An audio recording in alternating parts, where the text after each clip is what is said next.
And reporting Scotland with Peter Sissons and David Robertson. It's 10 o'clock.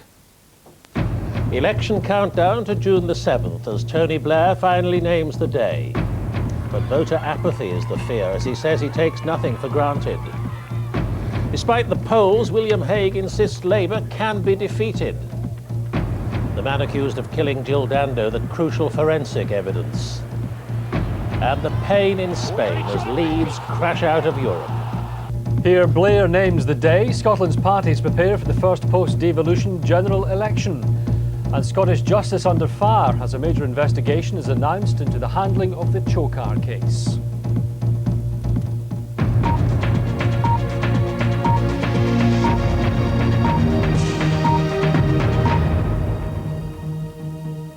Good evening.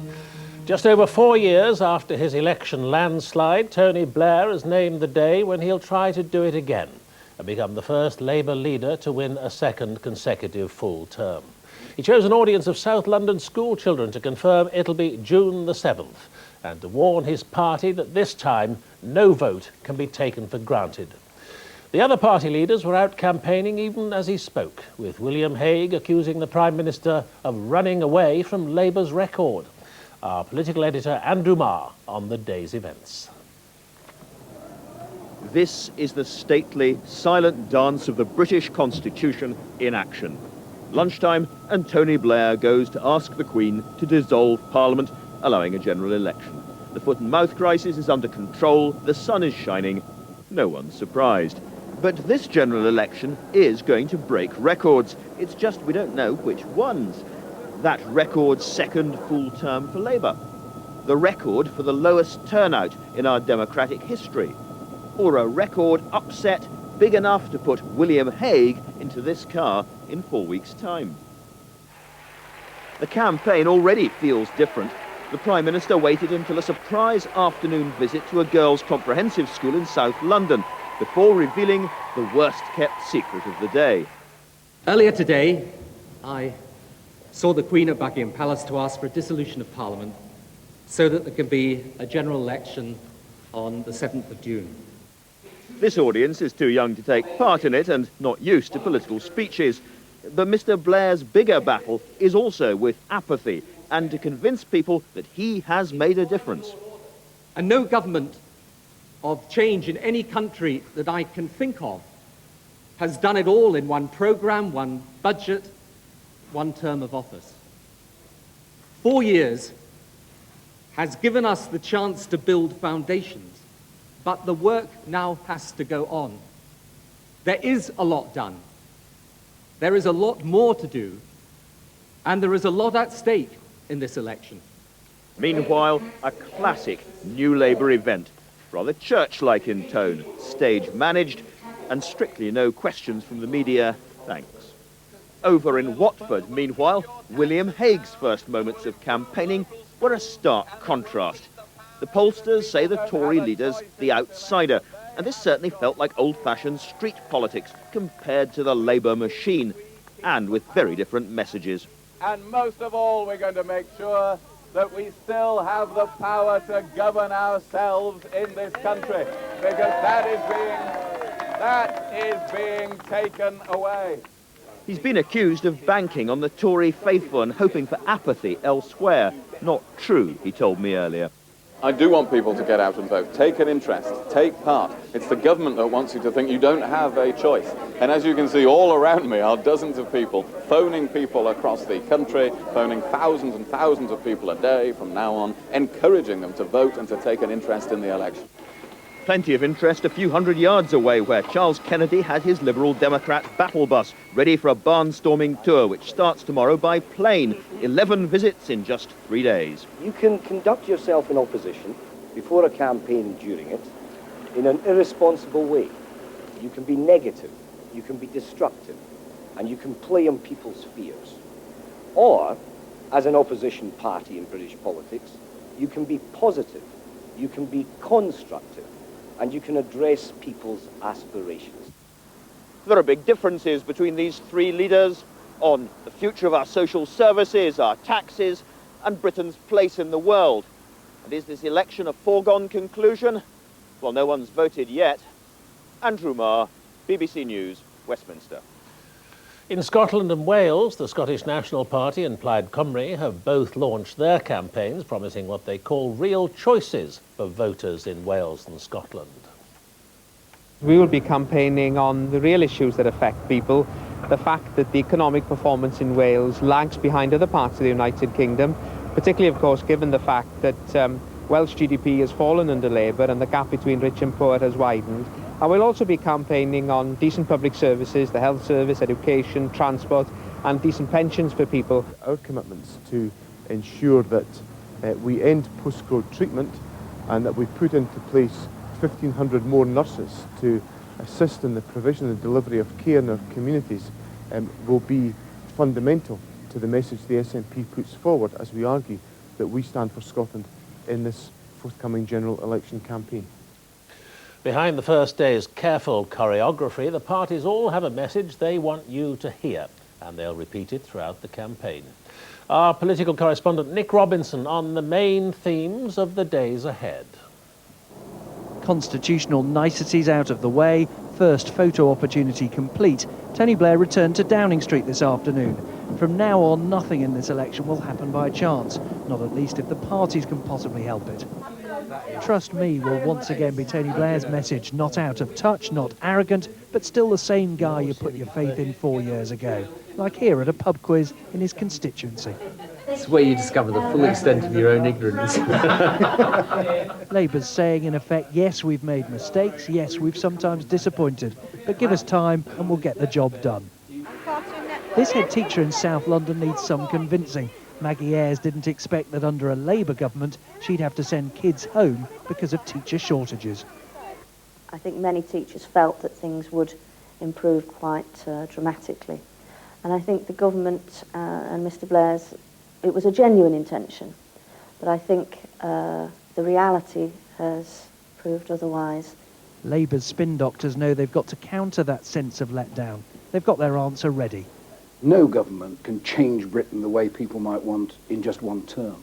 The important thing is to get the foundations right and to ensure that people understand that it's work in progress and there's a second term in which much more progress can be made. The man who would be Prime Minister will tour the country with the message there's no point giving Labour more time. William Hague will argue that whether it's foot and mouth or anything else, this government can't be trusted to deliver. But his biggest battle will be to convince people that he and his team are serious contenders for office. The great thing about William Hague is that the more that people see of him, the longer they hear him, the more impressed by him they are. In the last 4 years, for all sorts of reasons, people haven't actually seen as much of William as we'd have liked. In the next few weeks, they really will. I'm sure his ratings will go up, and that's one of the reasons he's going to lead us to victory. There we are. Being the newest, least known party leader is a problem for Charles Kennedy, but also an opportunity. People haven't yet taken against him. He'll criticise Labour, but pour scorn on William Hague and the Tories. The reason? His strategists know they need Labour votes to help see off the threat from the Tories to many Liberal Democrat MPs. One of the major messages that the government has been a disappointment, Labour have been a disappointment, they haven't invested sufficiently in public services that people wanted when they voted Labour in 1997. But at the same token, a return to the Conservative Party would be a disaster because of the extremeness in the Conservative Party as shown by their leadership now. Each of the parties believes an election campaign is about control. Control of the agenda, control of the message too. In truth, we voters often learn more when the politicians lose control. Nick Robinson, BBC News, Westminster. There are 2 new opinion polls out tonight, carried out before today's confirmation of the election date. They suggest Labour still has a commanding lead over the Conservatives. Throughout the campaign, Peter Snow will be guiding us through the polls. Peter? Well, Peter, Labour is just about as powerfully placed in the polls as any party's ever been at the start of an election campaign. We have 2 quite new polls tonight, both by NOP. A fresh poll for Channel 4 and one for tomorrow's Daily Express, and both give Labour a big lead. Labour on around 50%, the Conservatives in the low 30s, and the Liberal Democrats on 11 and 13%. Now, go back to the general election 4 years ago. The Labour vote on 44%, the Tories on 31%, and the Liberal Democrats on 17%. And in all the opinion polls since that election, Labour have had a strong lead, with just one blip when the Tories briefly took the lead last autumn during the fuel crisis. But we end up now, at the start of this campaign, with Labour on top, with an average of 50%, the Conservatives on 33%, and the Liberal Democrats down here at 12%. So Labour tonight has higher support in the polls than it had from the voters in the last general election. Now, what would a swing like that mean? Well, on with our swingometer. No swing from last time would leave Labour's majority in the Commons on 179. But if the pendulum swings over here to the right for Conservative, for each 1% of voters who switch from Labour, more and more of these red MPs turn blue for Conservative. And the Tories' target this time, if they're with an overall majority, is a swing of no less than 11.5%. But they're nowhere near that in the polls. If people vote exactly as they say they will in tonight's two latest polls, there'll be a small swing the other way to Labour of 2%. And that would see Labour's majority of 179 last time increase to around 200. And Mr. Blair stronger even than he was before. Now, of course, people will say they don't believe the polls. But even allowing for the biggest ever polling error, the 4% bias to Labour in 1992, when you subtract that, it would still only produce a small swing to the Tories of 2% since the last election. Still a large Labour majority. And finally, Peter, could a drop in turnout hit Labour? Well, Murray's figures over the last 3 months suggest that in the seats that matter, the key marginal seats, Labour supporters are just as likely to vote as those of the other parties. Thank you, Peter. So, for the leaders of all parties, the next few weeks promise to be a gruelling struggle to win over voters. And to do that, they'll try to keep close control over the way their campaigns are presented. Throughout the election, Gavin Hewitt and Ben Brown will be reporting for the 10 o'clock news. Tonight, Ben Brown looks at how the Tories and Liberal Democrats chose to launch their campaigns. But first, Gavin Hewitt on why Labour picked a South London school and how that could set their election style. This was the audience chosen by the Prime Minister to launch his campaign for re-election. They weren't voters, but pupils from a Southwark secondary school lined up for his visit, and they treated him like a pop star. This school was carefully chosen, high-achieving, ethnically diverse, the face of modern Britain, and the Prime Minister wanted to be associated with it, running through his speech concern that the voters might just not be interested in the forthcoming campaign. My goal at this election is this. It is not just to win your vote. It is to win your heart and your mind. But the one thing that Labour is determined that its main election events reflect its big themes. But at this school, not every teacher was comfortable with the role assigned to its pupils. I don't like the situation where children are actually used as pawns in something like this. Outside the school, a sense of the real campaign, a cluster of voters and Tory protesters across the street. And this is what the Labour camp really wants, a sense that there is a battle to be won. Tony Blair carefully chose this location because he wants the election to be about public services. His pitch is, in a way, very simple. We've made a start, give us more time. What he can now expect is a searching examination of what New Labour has actually delivered. Gavin Hewitt, BBC News, London. William Hague got his campaign off to what he hopes will be a flying start. With the Prime Minister in London, Mr Hague was keen to get out into the country and a visit tonight to Taunton. He insists this is an election he can win. It may be a little cramped in the back, but he's determined to visit as many Tory target seats as possible. His party officials have a new blue rope with which to shepherd the press, and maybe by the end of the campaign to hang them too. Helping mastermind the Hague campaign is Seb Coe, the former Olympic athlete. Everything is carefully planned. The party faithful prepare supportive placards, an array of them. Mr Hague says he doesn't want a stage-managed campaign. And in Watford today, it was anything but stage-managed. Go home, William Hague! Free speech in this country, young lad. I like exercising it. You've had your voice, now be quiet. Go home, William Hague! But ever loyal to Mr Hague, his wife Fionn, though it seems someone else speaks on her behalf. Mrs Hague, are you looking forward to the campaign? She certainly is. She's enjoying it already. And I'll answer the questions. Morning all. Hi. How are you today? For the Liberal Democrat leader, Charles Kennedy, the day and the campaign began on his battle bus, christened the Big Banana by his staff. This will be Mr Kennedy's second home in the coming month, so his bus has all the mod cons for him and his team to keep in touch with the outside world. On board this bus there are computers, fax machines and a secure phone line for Charles Kennedy. In short, this is the kind of mobile communication centre that in the modern political era no self-respecting party leader can afford to be without. Are you interested in the general election? First stop for Mr Kennedy, a primary school. Like Tony Blair, he started this campaign talking to Londoners too young to vote, but old enough to provide the backdrop for a photo opportunity.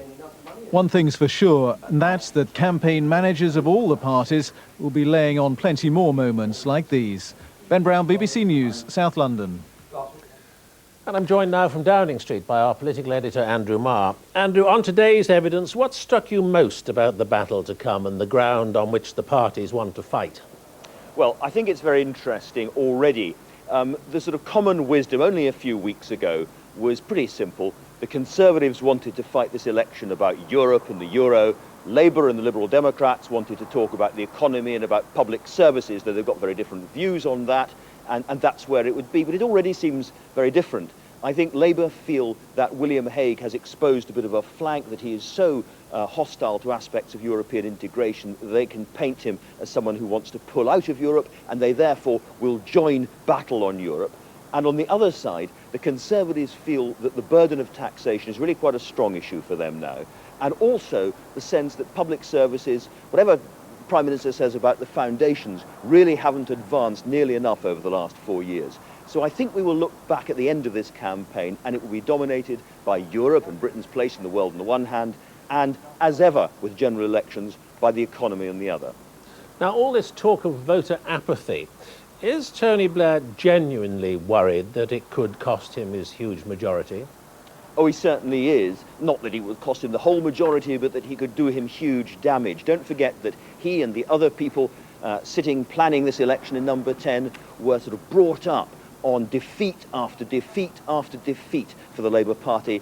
And deep down, they still can't quite believe sometimes that they're here and that they're going to win another term. So yes, they're very seriously worried about it indeed.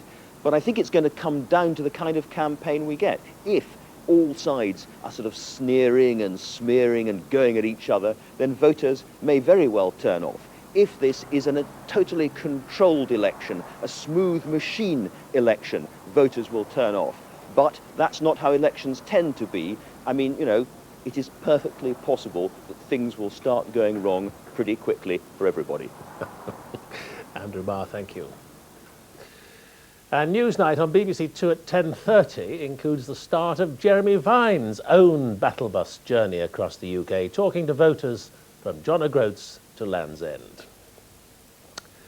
Now the rest of the day's news. The jury at the Jill Dando murder trial has been told there's compelling forensic evidence linking the accused Barry George to the crime.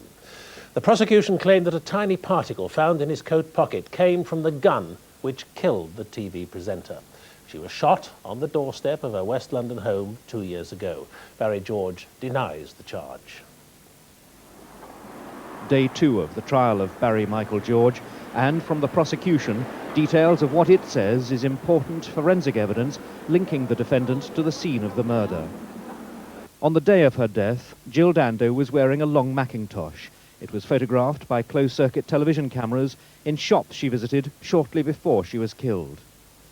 Prosecuting counsel Orlando Pownall told the Old Bailey's No. 1 court that minute particles had been found on her coat from the bullet which had killed her. Those particles, he said, of barium, aluminium, and with a trace of lead, matched a single particle found in an inside pocket of a coat belonging to the defendant and found at his flat, which was situated just 500 yards from Jill Dando's house. Mr. Pownall told the court that this amounted to what he called compelling evidence of the defendant's guilt. The prosecution also gave more details of what Mr. Pownall called the defendant's fascination with celebrities. At his flat, police found a handwritten list of photographic models. There were photos of several TV presenters and a business card on which the defendant had written the word Dando.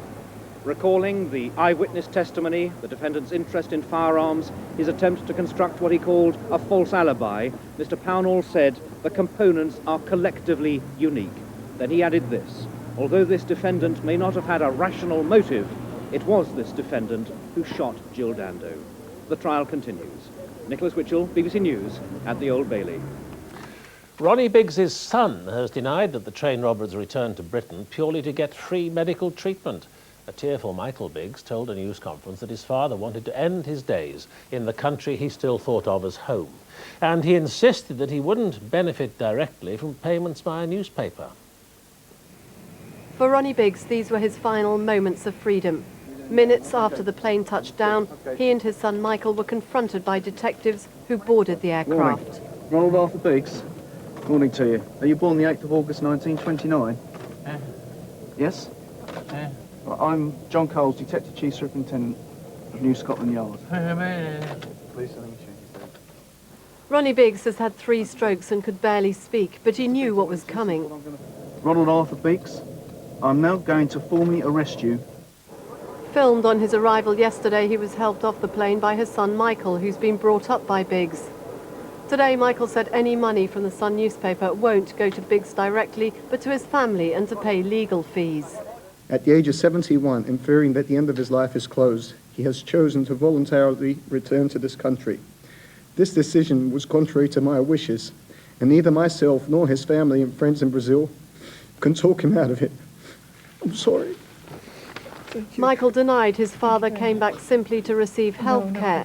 Nevertheless, Ronnie Biggs has been sent to a jail with state-of-the-art round-the-clock medical facilities, including an intensive care suite. While he's there, his lawyers will work to get his sentence reduced. This former judge, when a barrister, prosecuted some of Biggs' accomplices in the mail train robbery. The possible grounds of appeal are that his present state of health, which would require the closest investigation, in my view, before being accepted, and the fact that if he were to be sentenced today for that crime, probably the sentence would be, by modern standards, would be less than it was then. Ronnie Biggs is unlikely to leave prison for the courts for many months. The legal process will be lengthy. If the appeal fails, lawyers are likely to appeal to the Home Secretary to intervene on compassionate grounds. As things stand now, though, he still has 28 years of his sentence to serve. Margaret Gilmore, BBC News, East London. An official industry report into the Hatfield rail crash says ignorance, mistakes and bad management were behind the accident which killed 4 people last October. The draft report by an independent rail engineer also says Railtrack knew about the problems with the line well over a year before the crash. At Hatfield this evening, the evidence is gone, but the ramifications continue. These abandoned wreaths, the only reminder of the 4 who died here when a GNER Express from London to Leeds derailed last October. The report into the crash exposes glaring failures in how the track was managed and maintained. Track inspections were faulty, and there wasn't enough equipment, manpower and maintenance time to get work done. The draft report focuses on Railtrack and its maintenance company Balfour Beatty.